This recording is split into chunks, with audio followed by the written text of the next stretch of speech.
TTC Audio presents Where Evening Gathers, a play for radio by Jimmie Chinn.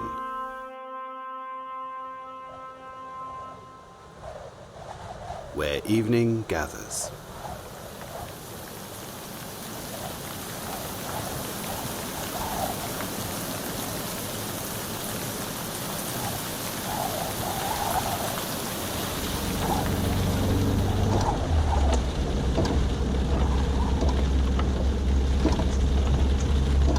It's no use, Robert, we're lost. I don't see how we can be. We took the right road. Careful! Oh, God. Now I can't even see the road. Let's go back. We could be stranded all night. Hang on, let's stop a minute.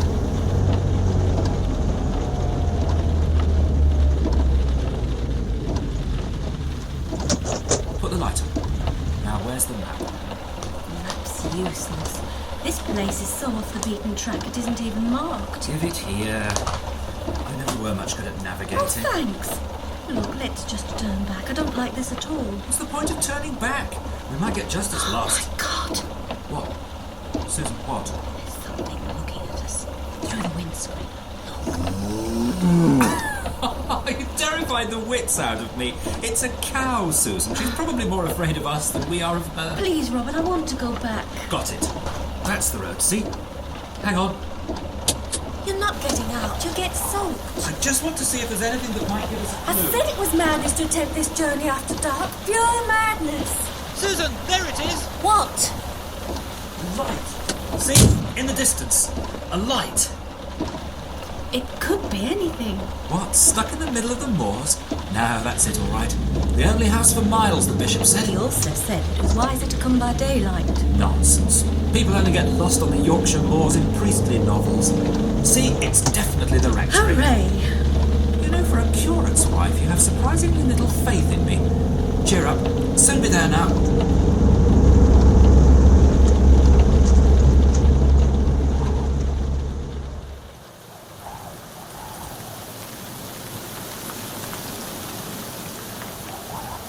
I dream of moor and misty hill, where evening gathers, dark and chill. What have those lonely mountains worth revealing?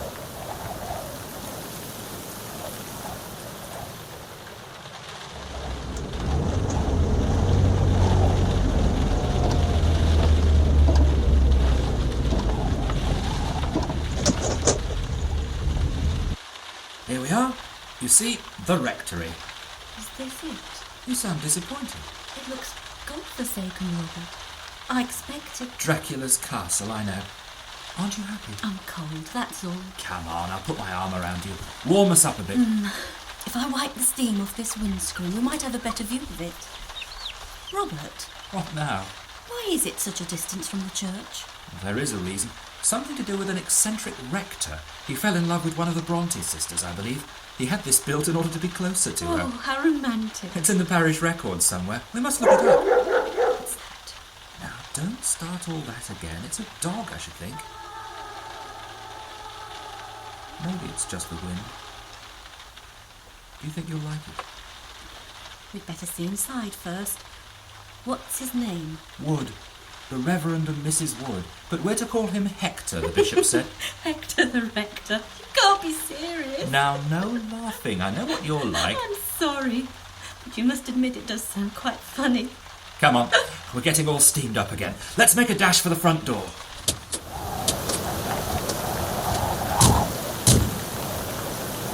Winter must be hell up here. They'll have to dig us out. Yes, but summer must be beautiful. Come on, head down. Here we go.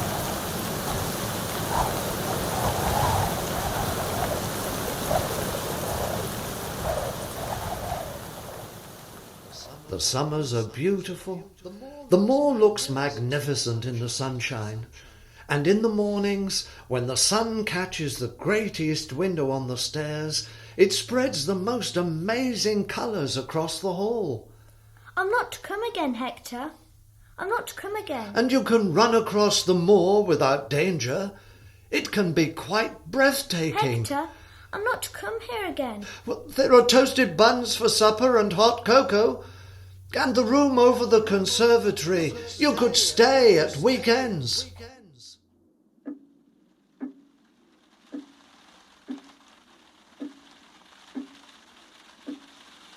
suppose you have everything delivered. Oh, yes, indeed.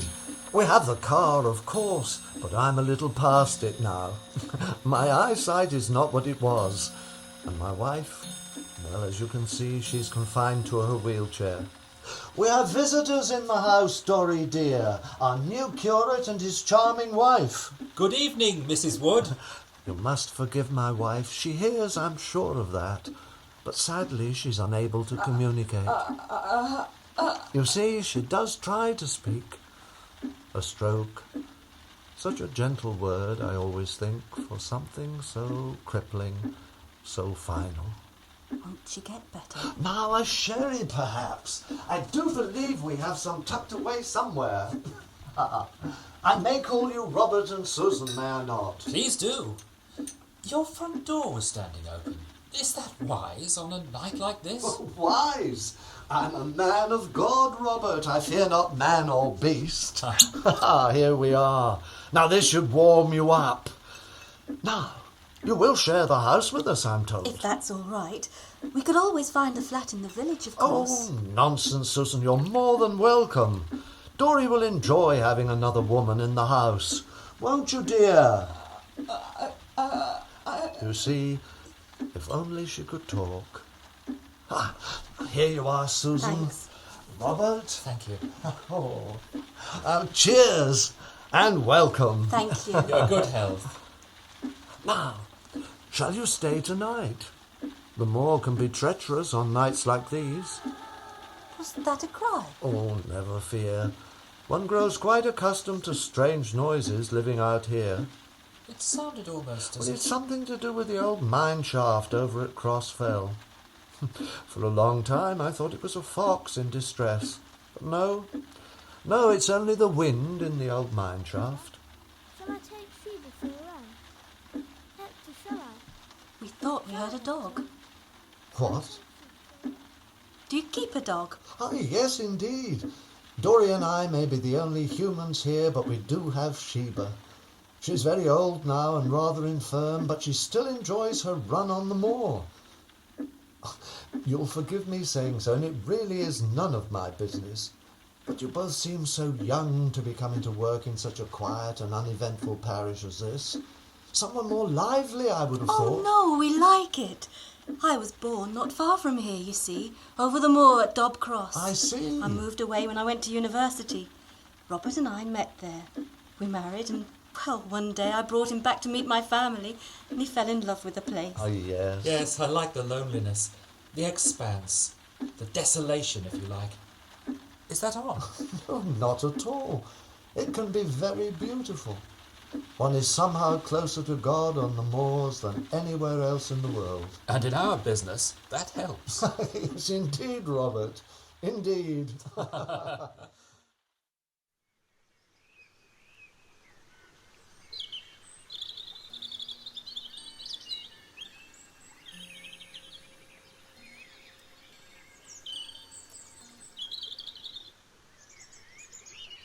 Good morning, Hector. Good morning, Dory. Susan, good morning to you. Did you sleep well? Very well, thank you. What a glorious day. Yes.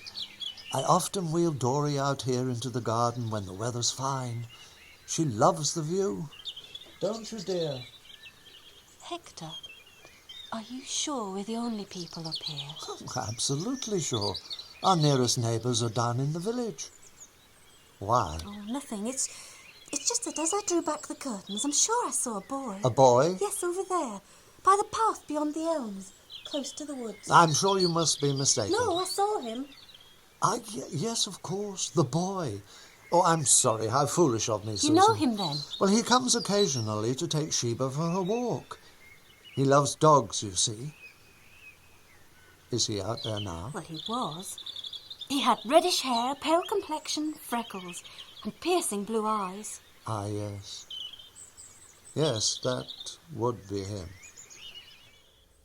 We had a good run, Hector. All over the moor, by Crossfell, over Tangle Hill. And the wind, it blew in our faces. Sheba loves the wind in her face. She stopped at the top of the hill and just stood there. Then we rested by Pendle Crest. We sat on the ground, and I put my arm around her. She jumps about Hector, excited, pawing at the ground, as if in search of something, Hector. As if searching for something. Good morning, Hector. Dory? Ah, Robert, you slept well, I hear. Like a log. I hadn't realised how much that journey last night had tired us out. Now, after breakfast, I'll take you down to the village. You must see the church. Meet Miss Pierce. Miss Pierce? Oh, dear me, yes. A true church stalwart. She'll give you coffee, tell you all the village gossip. Ah, that kind of stalwart. There's always one. Well, I'm sure Susan won't mind staying here with Dory. I'd love to. Ah, just taste that fresh air, Susan. And look at that view. It really is breathtakingly beautiful. You must hate the thought of leaving here, Hector. Leaving? The bishop, he led me to believe that you needed to get away. Retire, perhaps? Forgive me, I must have got it wrong. No, at least not yet a while. In a year or so, perhaps. When you're ready to take over, maybe. Of course. I'd be happy if you and Susan could settle here. I know our acquaintance is short as yet, but I feel you are just the right couple to replace Dory and me. You'd be happy here at the rectory. Maybe, who can say? You might even have children. Oh, it would be lovely to see children again, in the garden, on the moor. We didn't intend having a family just yet, did we, Robert? We'd like to feel we really belong before we start a family, Hector. I feel I've so much to do before then, so much to achieve. Oh, but you mustn't waste your life, Robert. Oh, please don't waste your life for nothing.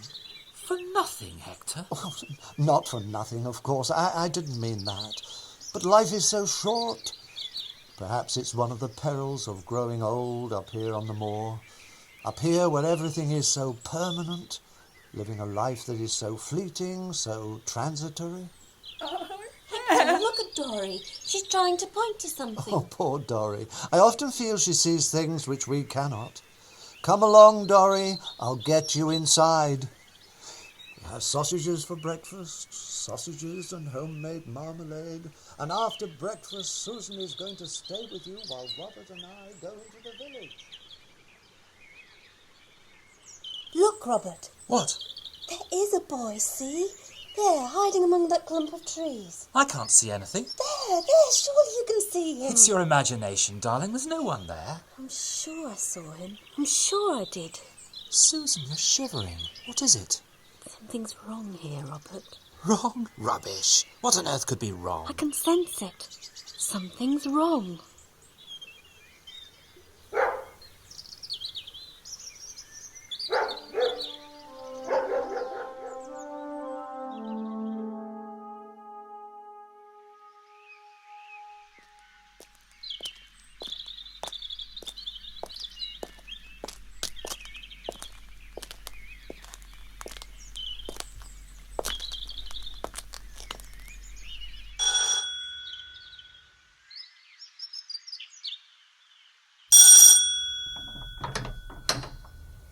Ah, good morning. Miss Pierce? Yes? My name is Robert Reeves, Miss Pierce. I'm the new curate. Oh, of course.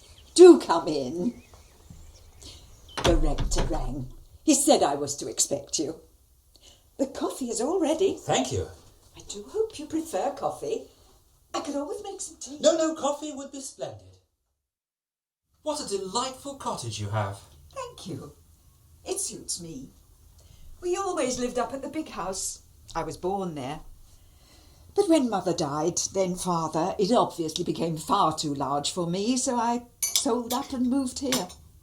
The garden's really my only pride and joy. It's magnificent. You do it all by yourself. Oh, yes.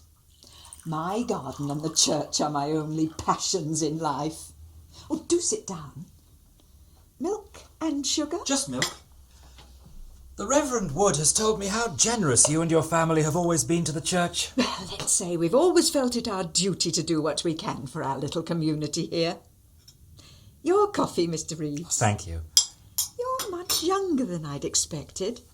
And you have a Wi-Fi here. I should so like to meet her soon. Well, of course, she would have come with me this morning, but she's up at the rectory, looking after Mrs. Wood. Ah, yes. Poor Dory. So sad. We've all offered to help, but I'm afraid the rector keeps her locked away up there. Well, I'd hardly say she's locked away. She's simply confined to her wheelchair. But she never comes to church, Mr. Reeves, and that can't be right. How long has she been like this? She was never quite the same after their son died. Son? They had a son? Hector never told us that. He wouldn't. The boy is never mentioned. He died while still a child. Oh dear, how tragic. He's buried in the churchyard, I suppose. Miss Pierce? Perhaps you'd like a biscuit with your coffee, Mr. Reeves. No, thank you. Dory did seem to get over it after a while. She started coming to church again, but then, after the other boy disappeared... Other boy? There was another boy.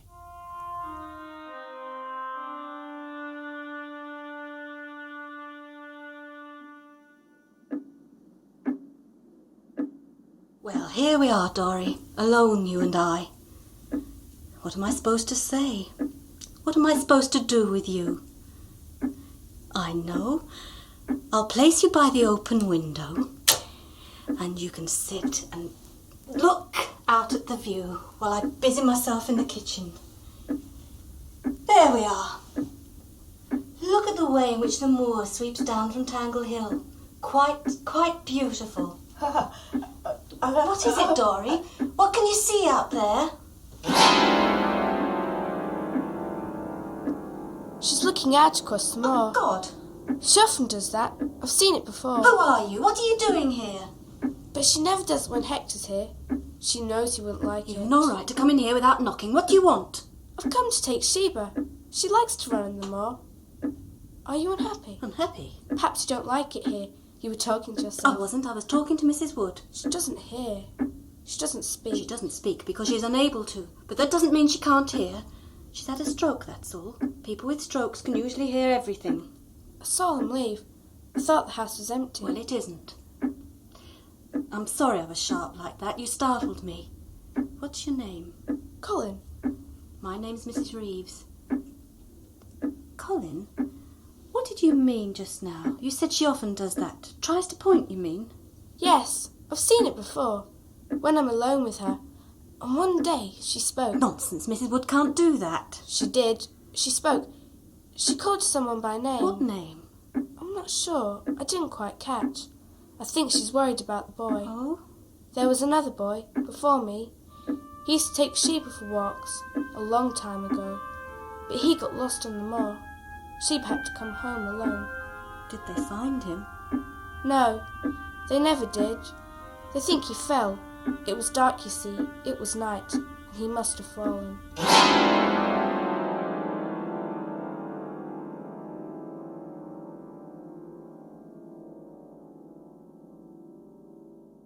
More coffee, Mr. Reeves. Sorry? Oh, no, thanks. So Hector and Dory have been here most of their lives, then? Too long, Mr. Reeves. Far too long. It's time for a change. You'll be taking your first service quite soon, I hope. Well, not quite yet a while. I wouldn't want to give Hector the impression I was eager to get rid of him.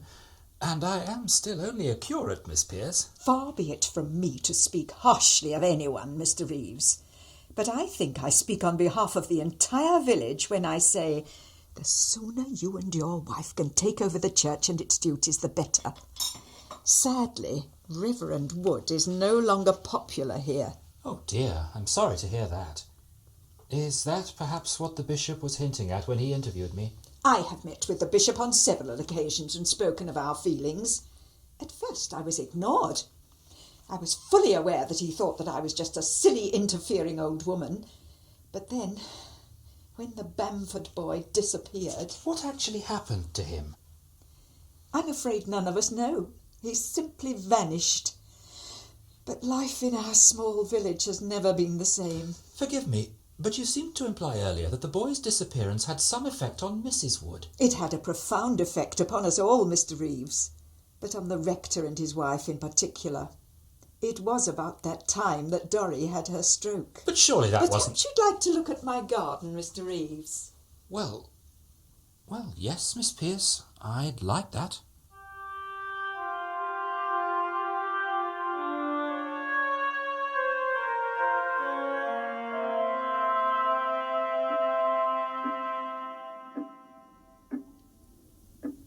It was odd, Susan.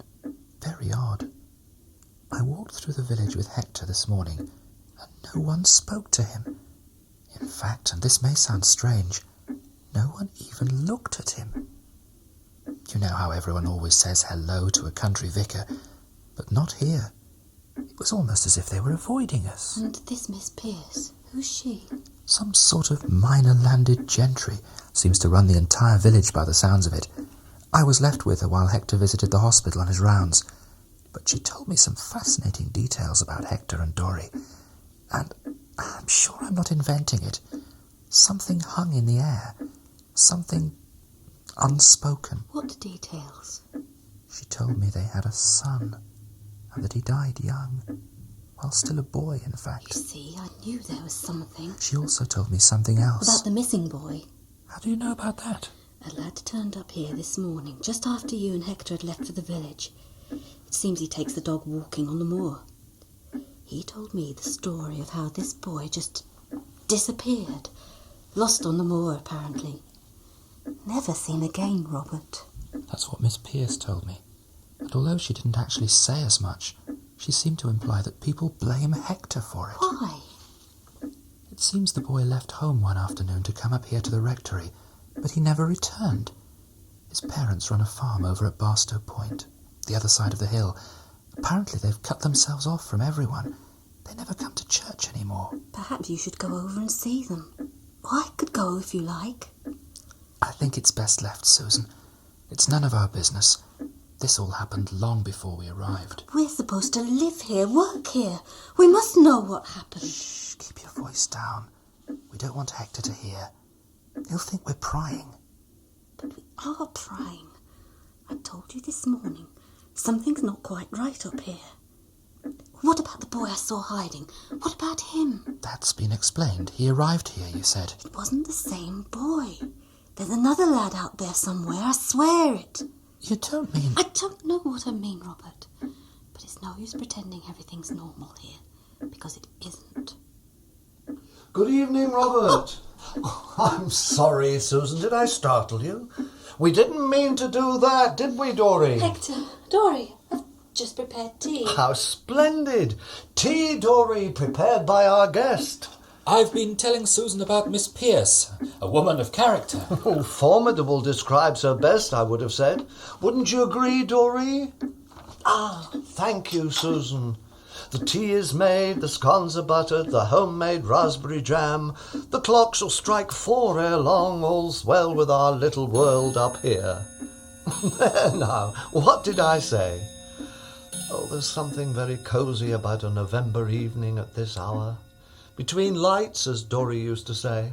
When evening gathers outside the windows, when Sheba has had her supper, and Dory and I are ready for our end-of-day tete-a-tete. I thought I'd prepared dinner this evening, Hector. It'll save you having to... Do they talk about me? I'm sorry, Hector. I expect they talk about me behind my back. Nonsense, Hector. And do they laugh at Dory, I wonder? Don't be silly, Hector. Tea, Robert. Oh, thank you. Forgive me, both of you. I've embarrassed you. Not at all. We're fine. They would like us away from here, those people in the village. But where shall we go? Where would they send us? A home, perhaps? A home for senile rectors and their comatose spouses? Overlooking the sea in some god-forsaken resort, no longer visited by normal, healthy people? Would it be Skegness, do you think?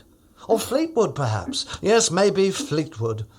A place where even in summer the wind blows a chill off the sea. She spoke of our son, Miss Pierce. She did, Hector, yes. Without malice, I hope. Of course. Our son came late to us. I in my 50s and Dory well past the age of childbearing. And he was all the more special because of that. He was pure and innocent, but he was no ordinary child. He was different. His eyes, his mouth. He had that look, the look that all such children have. And he used to laugh. Always you could hear him laughing. He possessed a perfect, childlike simplicity that put him at once into intimate relationship with God. We loved him, but knew at once that others might not. They would see only his defects, his abnormalities. He played in the garden, we walked on the moors, and all the while he laughed. He spoke no language, and yet Dory and I understood. But up here the winters are cruel. The moor demands that its children are strong, hardy. But Tommy was delicate, fragile. We nursed him, sheltered him, held his hand throughout the long winter nights. But he was taken from us. We lost him. We wept. Oh, there now, Dory. Shh, dear, shh. Hector, we are so sorry. Oh, hold my hand, Dory. There. Shh.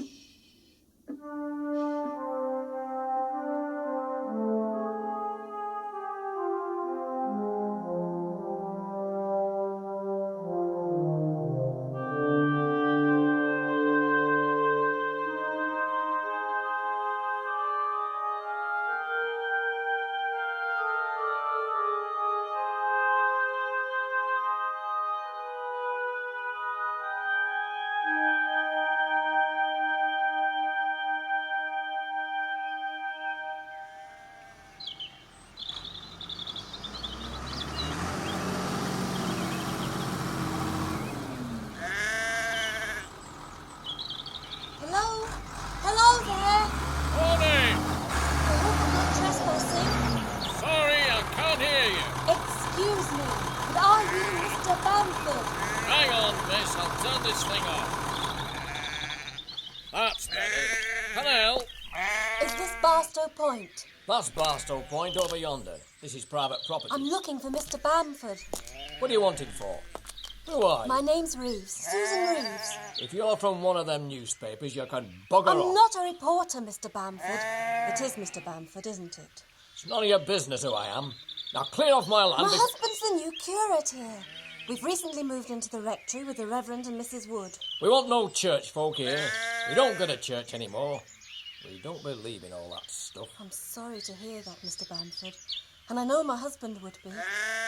Look, why don't you call in at the rectory? Have a word with my husband. I'm sure he'll understand, and he'll try to help you. Look, Mrs. Whatever your name is, I wouldn't come near that rectory if my life depended on it. Now, unless you want me to send for the police, push off, right? Perhaps I could have a word with Mrs. Bamford. My wife wants to be left alone. So do I. We've suffered enough. I do realise that, Mr. Bamford. I know all about your little boy. And my husband and I are so dreadfully sorry. Oh, are you? Well, where were any of you lot when we needed you? And as for that rector, he knows what happened to Johnny. We hold him partly responsible. But he's careful to keep his trap shut. I'm sure Reverend Wood knows no more than anyone else. How could he be responsible for your son's death? Oh, so you believe he's dead too, do you? Then where's his body? Show us his body, then we'll believe he's dead. I'm sorry. I can see I've upset you. I'd no right to come here. I'll go. Please, don't go. It's me who's sorry. I'm sure you meant well coming here. I did, Mr. Bamford. Truly I did. Will you come over to the farmhouse? Have a word with the missus. She's in desperate need of a kind word from somebody.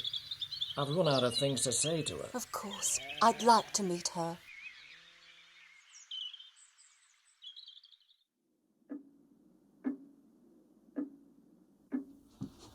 Oh, Robert, I do hope I'm not disturbing you. No, not at all, Hector. I was just catching up on some reading. Can I help? Well, I've had a letter from the bishop asking how you and Susan are getting on here. You'll be able to tell him we're doing fine, I hope. Well, of course, and so you are. But he makes a point of saying that he hopes you'll be taking a service pretty soon. Ah, my audition, eh? Well, it's up to you entirely, Hector. I suppose I've got to dive in at the deep end sooner or later. Well, I've been thinking. You've been here nearly 2 months now, and, well, it will soon be Christmas. What if you took the Christmas Day services, morning and evening? Oh, but surely you'd like to do Christmas. Special day and all that. Well, as you say, you've got to start somewhere. Why not then? Well, if you're sure. I'd love to. Well, at least you'll be guaranteed a larger congregation than I get.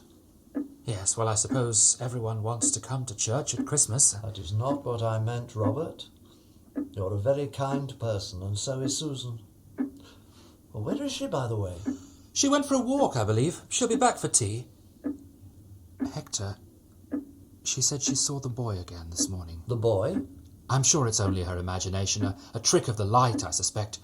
But she says she's seen him once or twice, lurking about out there. Shadows on the moor, I've no doubt. Clouds passing beneath the sun, reflections of light and shadow. Yes, that's it, I expect. Well, I'd better get cracking on my Christmas Day sermon, hadn't I? I'll be in my study if you need advice. Call me when it's tea time. Come in, Mrs. Reeves. Who's this, Jack? Don't get upset, love. This is Mrs. Reeves, the new curate's wife. Hello, Mrs. Bamford. I do hope you'll forgive me calling. Did you tell her we don't want anybody from the church here? Shush, Grace. Mrs. Reeves means well. She's not here to poke her nose in, honestly. We're new to the village, Mrs. Bamford. Every day since we came I've wanted to come up and see you, but every day I put it off. We were sorry. Sorry and terribly shocked to hear about Johnny. Is there any news of him? Has he been found? No. No, I'm sorry, I've no news. I see. Every day we wait for news. Every day. I'm sure you do. Look, Mrs. Bamford, I'm here simply to say that if there's anything we can do, anything at all, then please don't hesitate to ask. Thank you, but there's nothing anybody can do. I wouldn't presume to say I know what you must have gone through, but I think I can imagine. Our lives have been shattered, Mrs. Reeves. Nothing seems worthwhile anymore. We've thought about selling up, moving on, but we feel... Well, we couldn't leave. How could we move away and leave him out there? Do you know what it's like to lie awake every night for the last 2 years nearly, listening for him, hearing the wind out there and swearing you can hear him calling? Mummy, oh Mummy, he calls, help me, Mummy. And each night we leave every door open just in case he comes home. We wouldn't want him to come home and not be able to get in. Please, Grace, don't. If only we knew what had become of him, Mrs. Reeves. We walk on the moors every day, every single day, calling his name, hoping each time that today's the day we'll find him. Johnny, we call, Johnny. But he never answers. I'm so sorry. Was it the old mine shaft at Crossfell? Is that where he... That's what they say. That's the story that old rector puts about, Mrs. Reeves. But they searched the old mine. A team of divers and potholers went down there twice, 3 times. He's not down there. We wanted him to stop going to the rectory to take that old dog for a walk. It's too dangerous out there for a boy. Besides, after their son died, Reverend Wood took too much interest in Johnny. They wanted to keep him there. Asked us if he could stay over at weekends. We even heard him and her calling him Tommy.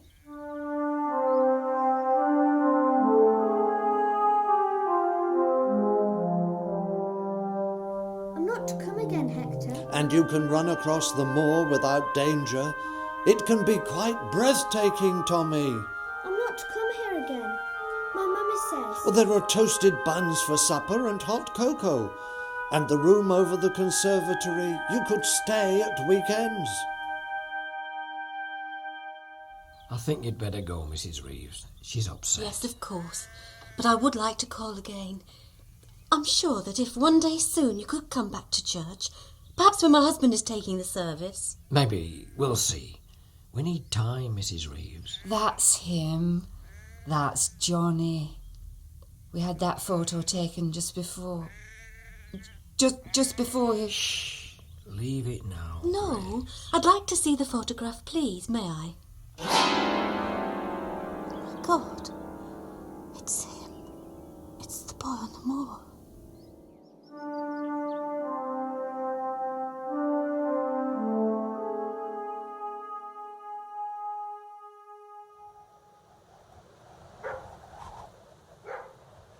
Hi there. Please wait. Colin, wait! Mrs. Reeves, what are you doing out here? It's nearly dark, long past tea You time. should be home. It isn't safe, this place. We always rest here. Sheep likes it best here. See how high up we are? Crossfell over there, the rectory down there, hidden by the trees. Oh, I must sit down a while. The fresh air almost takes your breath away. Why is Sheba barking? I've told you, it's her favourite place. Over that ridge where the moor dips and becomes a hiding Why? place. Why is it a hiding place? I'm not sure. Ask Mrs. Wood, she knows. You know she can't tell me. I want you to tell me. Why does Sheba scratch at the ground?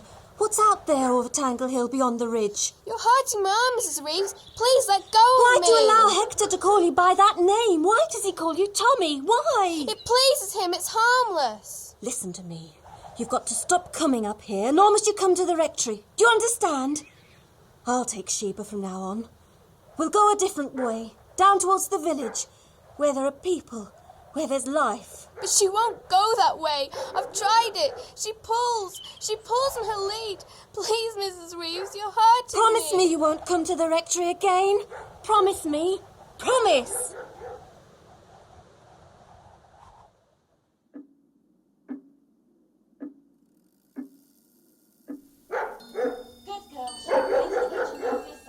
Susan? Susan, is that you? Where the hell have you been? I've been worried sick. It's 4:30 and dark out there. I'm fine. I told you I'd be fine. Did you get lost or what? And where's the lad? He took Sheba out ages I ago. met him over by Crossfell. I saw him home, then brought Sheba back myself. What's the matter? You've been up to something. I went to visit them, Robert, the Bamfords. Susan. I know. You told me to stay away, but I had to go. I warned you to leave well alone. It has nothing to do with us, Susan. I don't know how you can say that. They're your responsibility, Robert. They're your parishioners. Or will be one day. Susan, what am I to do with you? I walked over to Barstow Point, and there he was, working on the farm. He looked at me as if I was some creature from a world long since extinct. I asked him about their son. Then I was invited in and met his wife. Do you realise that no one came near them when that boy disappeared? Not one person. And that the police to this day think that they had something to do with it. Each day they wait for news, and every day they walk the moors hoping to hear his cry for help. I know it's awful, darling, but there's nothing we can do. There's something else, Robert. Something very strange. But you're not going to believe me. I'm going to make you some tea. We've had our... They showed me a photograph of the boy. And? Ah, Susan, we were all concerned about you. You've missed tea and a new pot of plum jam. I'm sorry, Hector. I took a wrong turn and got slightly lost. Well, we've got a surprise for you. Haven't we, Robert? Have we? The Christmas services. Oh, yes! Hector's very kindly allowing me to take the services on Christmas Day. And the bishop will be coming to hear you, don't forget that. That's splendid news. Yes. Well, I'd best get back to my study. I've taken Dory up to her room. Excuse me, both of you. We've got to help the Bamfords, Robert. We've simply got to.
Merry Christmas, darling. And you, Robert.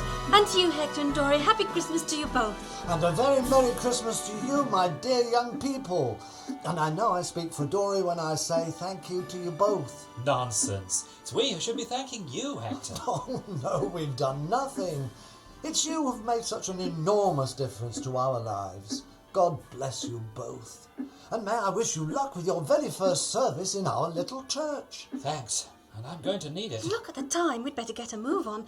Shall I get Dory ready, Hector, or will you? Well, I'm afraid Dory won't be coming to church. Nonsense, Hector. She's got to be there. It's a special occasion. No, she'd rather not. She hates to be seen in such a helpless condition. That's silly, Dory. It's Christmas morning. You must come with us. Everyone in the village will be delighted to see you. Oh, you see, she really would prefer to stay at home. But she can't stay here alone, Hector. Well, all is well. I've sent a message to the lad. He'll sit with Dory until we return. No, Hector, I don't think he should come here. I'll ring his parents and put him off. Well, I'm sorry, Susan, but I really think... Christmas, for heaven's sake. The boy will want to enjoy himself. Look, off you go, you two. I'll sit and stay with Dory. But, darling, it's my first service. I would like you to be there. Oh dear, we're causing such a fuss, Dory. Look, why don't I stay behind? You go with Robert. Oh, no, Hector. The bishop will expect you to be there. You are still the rector of this Look, parish. my mind's made up. I shall only make Robert even more nervous, sitting there staring up at him. I'll go to church this evening, Hector, and you can stay with her then. Well, only if you're sure. Of course I'm sure. I know, Dory. All this palaver over you. Now, Robert, have you got your sermon? Yes, and my glasses, and a sweet in case my mouth gets Oh, dry. come along. I'm beginning to feel nervous myself. Goodbye, Dory. Susan is very kindly stopping here with you, and then we shall be home to cook the turkey and pull the crackers. Off you go, Hector. And if he dries up, you'll have to jump up and carry on. What was that? Nothing at all, dear boy. No, we're taking my car or yours. Oh, I think it had better be mine, Hector. We do want to get there in one piece. Robert, how rude. It's quite right, Susan. It's time my little car was on the scrap heap. Bye, dear. Robert, good luck, darling. Thanks. Goodbye. Bye. Oh!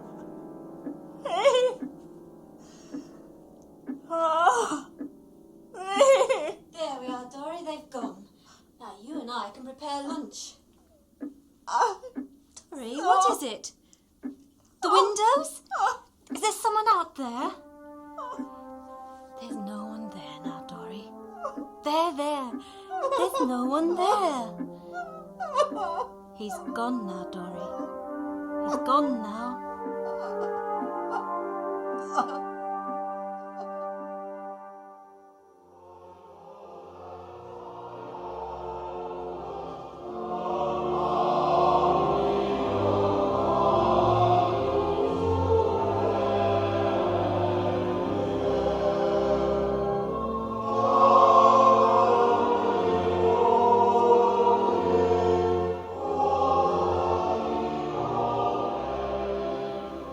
It was strange, Susan. The sun was shining as we drove down. The church bells were ringing out across the moor. The air was crisp and clean, the way it often is on a cold December morning. We drove at a steady pace. I was excited yet nervous. Hector was nervous too. I could sense it as he sat beside me in the car. The church was full, fuller than I've ever seen it, and they'd come to hear me, Susan. The bishop sat with Miss Pierce in her private pew, both of them smug. He praying perhaps that I'd make a fool of myself, she hoping I wouldn't. Hector and I went in by the north door, the stage door as he calls it. We changed into our robes in silence. Then, as I entered the church, the sun shone even more brightly. It poured into the church from the stained-glass windows. Your flowers looked beautiful. The brass work was ablaze with light. I was about to start the service when something happened. Something quite ordinary, really, and yet, for some reason, it struck me as odd, unnerving. A couple came into church, a man and woman. They looked about them, wary, tense, ill at ease, and although they sat quietly at the back, People were aware of their presence. People started to whisper to each other. I saw Miss Pierce nudge the bishop, and he turned around to look at the strangers. I looked across at Hector. He too was uneasy, apprehensive, afraid. At first things went well. The congregation settled down. We sang the first carol. My knees were no longer knocking together. I was calm, almost confident. But then the organ began to play as I mounted the steps to the pulpit. My nerve began to go again. Suddenly everything was different. That feeling of well-being that was there when I entered the church had vanished with the arrival of the man and woman. Hector caught my eye as I stood up there, high above the congregation. He was shuffling, uncomfortable, aware now only of the two strangers. And then he looked up at me.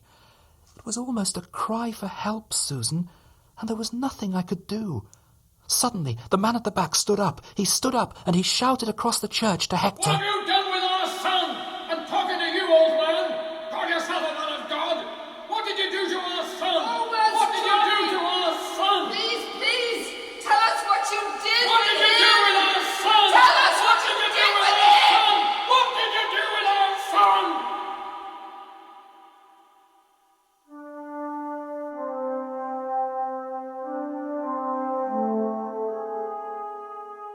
Now, do you see, Robert? We've got to do something.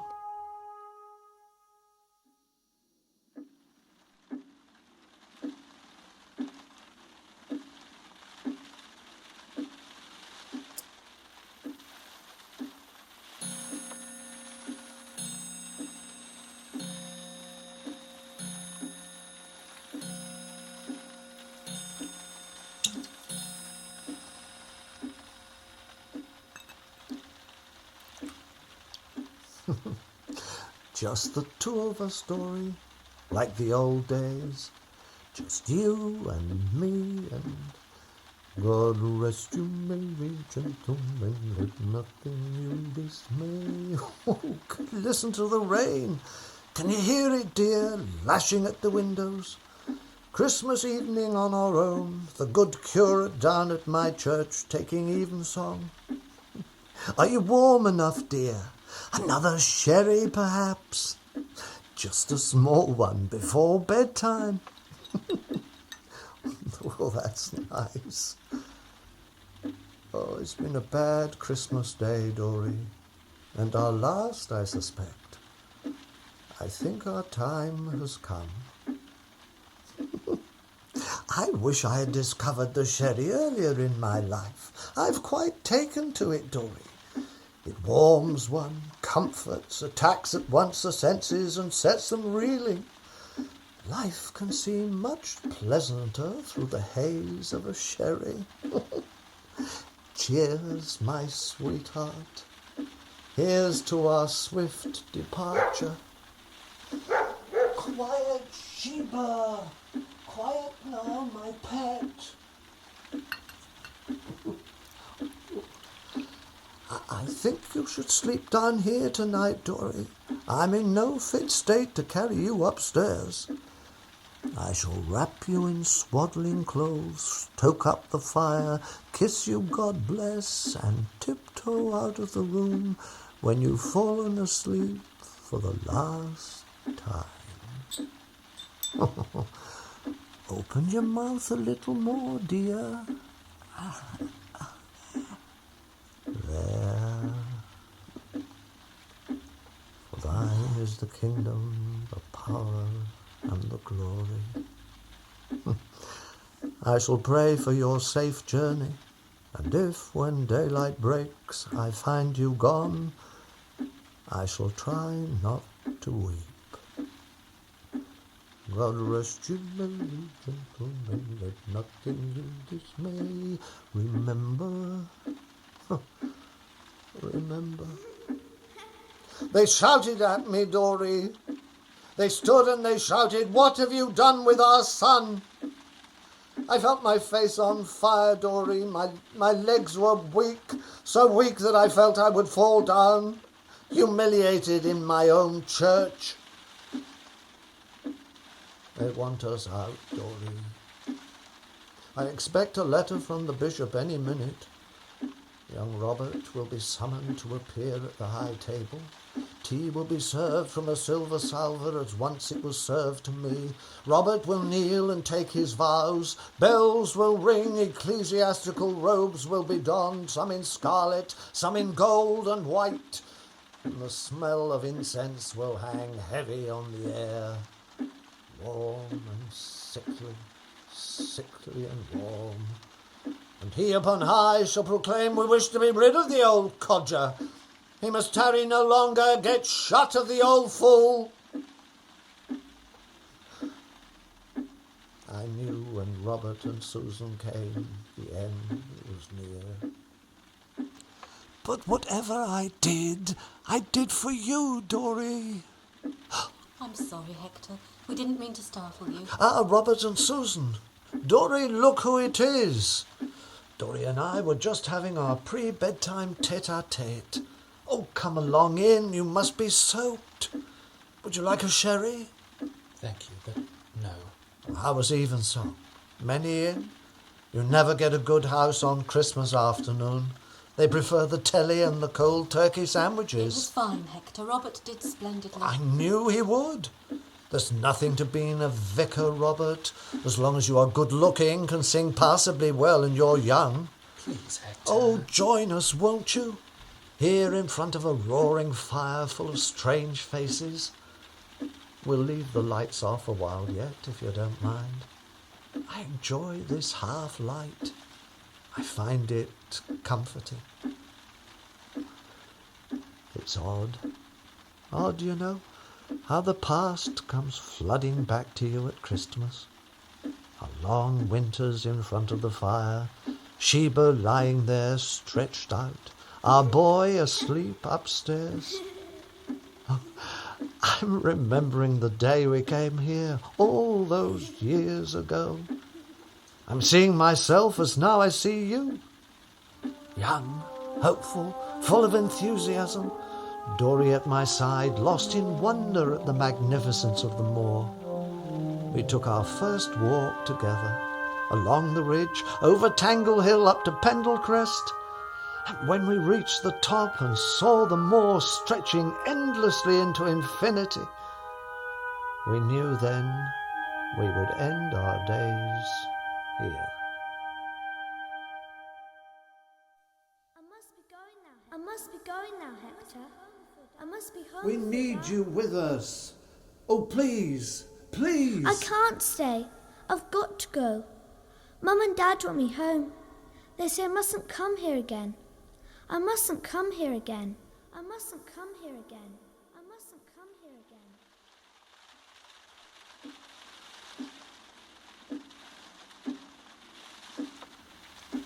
You know, don't you? Both of you. Yes, Hector, we know. Was it you, Susan, or you, Robert, who asked those people to come to church? The couple called Bamford. It was me, Hector. I asked them to come. I see. You meant to humiliate me then. No, Hector, that wasn't my intention. Believe me, it was the only way. I see. There's something we have to say, Hector. Something we have to ask you. We looked in the graveyard this afternoon. We searched. Then we looked in the parish records, the deaths. I know what you have to say. There was no entry for your son. There is no gravestone that bears his name, Hector. What happened to him? God deserted us. When he took our son, he deserted us. I could believe in him no longer. I had worked all those years in his service. He gave us Tommy as a reward. We loved the boy, cherished him. But then he was snatched away by him. I know how you must have felt, Hector. Do you? Do you really, Robert? I doubt it. Tommy was ours. Even in death he was ours. I refused to make a public spectacle of him with a mumbo-jumbo language being uttered over his little coffin. God had let us down, hidden his face from us. I would not allow my boy to go to a deserter, a legend, a myth. Let's leave him, Susan. He's had enough for one No, day. Robert, he wants to tell us. He's crying out to tell us. Tell us, Hector, please, I beg of you. I walked on the moor, Hector, with Sheba. Always she led me to the same place, a place where the peat is damp, in the shadow of Tangle Hill. We always sat a while. It was always silent there, cold and silent. That's where the boy is buried, isn't it, Hector? That's where you put him. Yes. Yes, that's where I laid him. One boy, Hector. Susan, please. Shh, but not now. One boy, Hector. No. Two little boys. My son and the Bamford child. Doreen knows. She saw what I did. She cried out. I wanted to bury him on the moor. I didn't want them to have him. I dug with my bare hands. I laid him there where the ground is soft and damp with evening dew. I knew he was at peace. Doreen knew nothing about it, I swear. In her distress she knew nothing, asked no questions. She simply tried to pretend he never was. Leave him, Robert. We have to know everything now. And then, one day, from the great window on the stairs, I saw him. He was in our garden. He played, he laughed, just as Tommy had done. My faith was restored. God had given us a second chance. Doreen was her old self again. My purpose in going down to the church was renewed. I could kneel and pray again. I could believe in God again. Thank him for sending Tommy back to us. The past has a way of catching up, a way of coming back to haunt one. Sheba had discovered the hiding place, and one day when the boy took her walking, I followed them. And I saw the boy. He was digging at the earth. He dug slowly at first, then faster, ever faster. He saw, you see. He saw the little body. I couldn't let him go, could I? How could I let him go? I brought him back here and I hid him. I'm leaving. We've got to get away from here, Susan. I hid him in the room overlooking the garden. I locked him up in there. He cried, but I told him I meant no harm. I want to go home, he cried. I want my mummy. I would not have harmed him. How could I have harmed him? I loved him. But he struggled. He knew that if he called loud enough, Dory would hear him and insist I set him free. But how could I do that? He would have told them. Please let me go, he cried. And then he tried again to call out for Dory. I put my hand tightly over his face. I love you, I whispered. I love you, Tommy. And the more he struggled, the more I pressed. I pressed and pressed and pressed. I waited till it was dark, until I thought Dory was asleep. She knew nothing, you see, not even that I'd held the boy prisoner. I carried him to the same spot, the place hidden below the ridge. I dug again, this time with a spade and deeper. But just as I lifted the boy into the grave, I saw Dory. She'd followed me. She was watching, half in shadows. She could see what I'd done.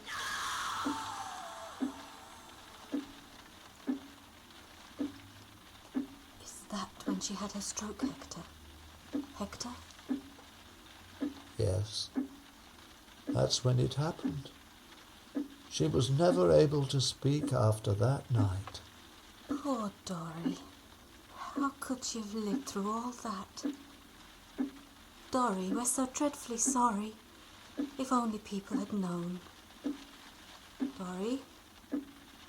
Dory? Oh, God, Robert. We're too late, Susan. We came to this place too late.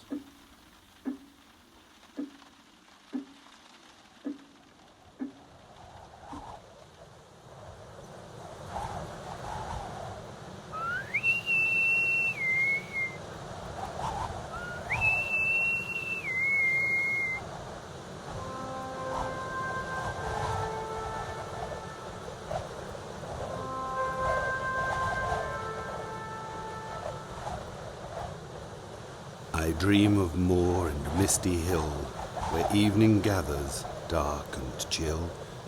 What have those lonely mountains worth revealing?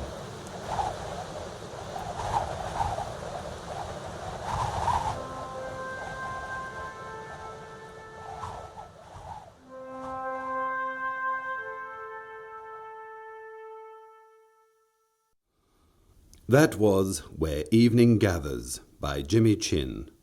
The part of Hector was played by Jack Smurden, Susan was Jill Holliday, and Robert Graham Holliday. Joan Scarrett played Miss Pierce and Dory, Keith Collins was Mr. Bamford, and Frida Hamilton Grace Bamford.